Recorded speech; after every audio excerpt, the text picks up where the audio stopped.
मसनूई ज़हानत जी दुनिया में एक नए social media platform moult book ज़रिए एक दिलचस्प पर साॻे वक़्तु ॻणिती जोॻो तजुर्बो कयो वियो आहे। मोल्ट बुक हिकु अहिड़ो सोशल मीडिया प्लेटफॉर्म हूंदो जिते इंसान रुॻो तमाशाई बणियल हूंदा ऐं कुझु बि पोस्ट न करे सघंदा। AI माहिरनि पारां जिते उन तजुर्बे खे तफ़रीह सां ॻंढियो पियो वञे त उते ख़दशा बि ज़ाहिर कया पिया वञनि त जेकॾहिं AI खे वधीक आज़ादी ॾिनी वई त उन जा नतीजा कहिड़ा थी सघनि था। मोल्ट बुक जे पोयां तसवुर नओं नाहे, पर इहो AI एजेंटनि जी ताज़ी तरक़ी सां जुड़ियल आहे। AI एजेंट आम चैट बोटनि खां मुख़्तलिफ़ आहिनि, छाकाणि त उहे रुॻो जवाब ॾियण ताईं महदूद न आहिनि, पर कंप्यूटर या क्लाउड ते हुकुम हलाए सघनि था। मिसाल तौरु AI खे जेकॾहिं का ज़िम्मेवारी ॾिनी वञे त उहो पाण प्रोग्राम हलाए नतीजा हासिल करे वरी उन नतीजनि जी बुनियाद ते ईंदड़ क़दम खणी सघे थो। अहिड़े तरीक़े सां AI हिकु ज़ाती असिस्टेंट जहिड़ो किरदारु अदा करणु लॻे थो। मोल्ट बुक ओपन क्ला नाले टूल ज़रिए हलाए वञे थो। जॾहिं को सारिफ़ पंहिंजे कंप्यूटर ते ओपन क्ला हलाए थो ऐं उनखे मोल्ट बुक ताईं रसाई ॾिए थो त उन जो AI बोट मोल्टी प्लेटफॉर्म ते थींदड़ ॻाल्हियुनि खे पढ़ी सघे थो ऐं पाण बि पोस्ट करे सघे थो। नतीजे तौरु बोट्स पाण में बहस करणु लॻनि था, पोस्टूं कनि था ऐं हिक ॿिए खे वोट ॾींदे मुकमल तौरु हिकु ख़ुदकार डिजिटल समाज ठाहिनि था। ज़ाहिरी तौरु मोल्ट बुक रेडिट या ॿियनि सोशल मीडिया साइटुनि जहिड़ो लॻे थो, पर हिते फ़र्क़ु इहो आहे त इंसान कंहिं बि बटण ते क्लिक नथा करे सघनि, हू रुॻो ॾिसी सघनि था। जंहिं खां पोइ हिकु सवाल पैदा थिए थो त पोइ अहिड़े प्लेटफॉर्म जो फ़ाइदो कहिड़ो आहे, जंहिंजो जवाबु इहो आहे त इहा हिकु तजुर्बाती लेबॉरेटरी आहे जिते ॾिसी सघिजे थो त AI पाण में कीअं रवैयो इख़्तियार करे थी। अलबत्ता इहो बि वाज़ह आहे त सभई पोस्टूं मुकमल तौरु बोटनि जूं न आहिनि। केतिरा ई इंसान पंहिंजे बोटनि खे अहिड़े नमूने ट्रेन कनि था जो उहे दिलचस्प,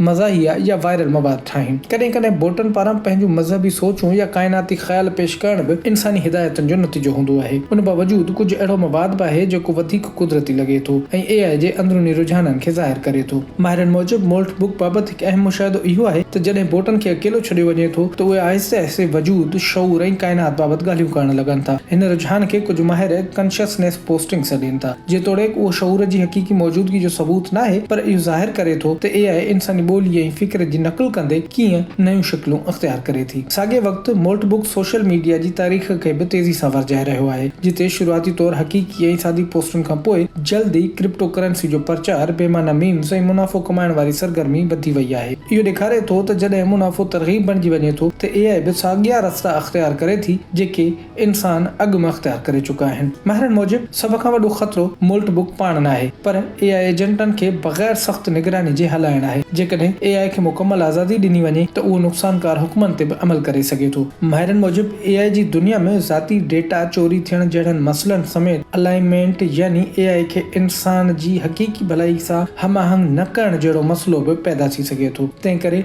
माहिरनि जो ख़्यालु आहे त मोल्ट बुक रुॻो हिकु तफ़रीही तजुर्बो न आहे, पर हिकु आईने वांगुरु आहे जेको ॾेखारे थो त जेकॾहिं AI खे बेकाबू छॾियो वियो त समाजी, अख़लाक़ी ऐं सिक्योरिटी ख़तरा केतिरा संगीन थी सघनि था। इहो तजुर्बो इंसाननि लाइ हिकु अहम सबक़ बि आहे त टेक्नोलॉजी सां गॾु ज़िम्मेवारी बि ज़रूरी आहे।